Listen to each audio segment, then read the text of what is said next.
ময়দান, বিশ্বনবী সাল্লাল্লাহু আলাইহি সাল্লামের প্রথম যুদ্ধ। বিশ্বনবী সাল্লাল্লাহু আলাইহি সাল্লাম সাহাবীদেরকে নিয়ে এখানে বসেছেন। তিনি বলছেন যে এবার আমাদের টিকে থাকার প্রশ্ন, আমরা টিকে থাকতে পারবো কিনা। এই যুদ্ধে আমাদের টিকে থাকার প্রশ্ন। প্রথম যুদ্ধ, ভাই তার ভাইয়ের বিরুদ্ধে যুদ্ধ করবে, বাবা তার ছেলের বিরুদ্ধে যুদ্ধ করবে, আমরা টিকে থাকতে পারবো কিনা, এটাই আমাদের প্রশ্ন। 311 জনকে নিয়ে বসে আছেন। এমন সময় দুইটা ছোট্ট বাচ্চা মাঝ এবং মুয়াজ এসে বললেন, ইয়া রাসূলুল্লাহ, আমরা যুদ্ধে যেতে চাই। বিশ্বনবী সাল্লাল্লাহু আলাইহি ওয়াসাল্লাম বললেন, না, তোমরা অনেক ছোট, তোমরা যুদ্ধে যেতে পারবে না। অনেক পীড়াবাড়িতে বিশ্বনবী সাল্লাল্লাহু আলাইহি ওয়াসাল্লাম শেষ পর্যন্ত অনুমতি দিলেন। বদরের ময়দানের প্রথম সারিতে যে দুইটা ছেলে দাঁড়ানো, সেটা হচ্ছে মাঝ এবং মুয়াজ, ছোট্ট ছোট দুটো বাচ্চা। এক সাহাবী হযরত আব্দুর রহমান ইবনে আউফ রাদিয়াল্লাহু তাআলা আনহুকে ডেকে বলছেন, ও সাহাবী, আবু জেহেলটা কই? আবু জেহেলকে দেখেছো? তুমি ছোট মানুষ, আবু জেহেলকে নিয়ে কি করবা?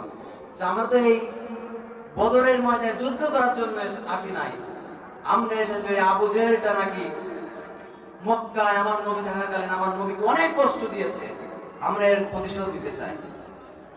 সাহাবী বললেন, ওই যে দেখা যায় কুরাইশদের লিডার, ওই হচ্ছে আবু জেহেল। এই কথা বলার সঙ্গে সঙ্গে ছোট্ট দুই বাচ্চার প্রস্তুতি নিয়ে নিলেন। সাহাবী যখন ওই কথা বলেছেন, মাছ এবং মাছ ছোট্ট বাচ্চা সিংহের মতন গর্জন দিয়া বাজ পাখির মতো উড়ন্ত হয়ে কাফেরদের ভিতরে ঢুকে গেলেন।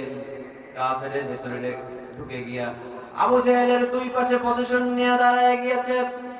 সুযোগ পাওয়া মাত্রই আল্লাহু আকবার বলে আবু জেহেলের দুই পাশে আঘাত করেছে। ইতিহাস সাক্ষী রয়েছে, মক্কার সবথেকে পাওয়ারফুল লিডার, যার কথা শুনলে সকলে ভয়ে তরতর করে কাঁপতো, সেই আবু জেহেল ছোট্ট দুই বাচ্চার আঘাতে সেই যে জমিনে পড়েছিল, কোমর সোজা করে আর কোনোদিন দাঁড়াতে পারে না। কিন্তু বড় ভাই মাস কাফেরদের লক্ষ্যে পড়ে গেলেন। তাকে চতুর্দিক থেকে কাফেররা ঘিরে ধরেছেন। এমন একটা মুহূর্তে পিছন দিক থেকে এক কাফের এসে হযরতে মুআজের ডান হাতে আঘাত করেছেন। হযরতে মুআজের ডান হাত পড়ে গিয়েছে। তারপরে ছোট মানুষ, এতিম ছোট্ট বাচ্চা বাম হাত দিয়ে যুদ্ধ চালাচ্ছেন। এমন একটি সময় কাফেররা এসে তার বাম হাতটা কেড়ে দিল। দুই হাত নাই, ছোট্ট বাচ্চা, এবারে কিভাবে যুদ্ধ করবে, আর কোনো পজিশন নাই।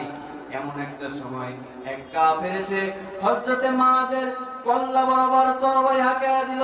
হযরতে মুআজ দুনিয়া থেকে বিদায় হয়ে গেলেন আর পৃথিবীর মুসলমানদেরকে জানান দিয়ে গেলেন, ও পৃথিবীর মুসলমানরা, জীবন যাবে, ফাঁসির কাছে যাবা, জীবনটা অকাতরে বিলীন করে দিবা, কিন্তু এক মুহূর্তের জন্য বাতিলের কাছে মাথা নত করা যাবে না।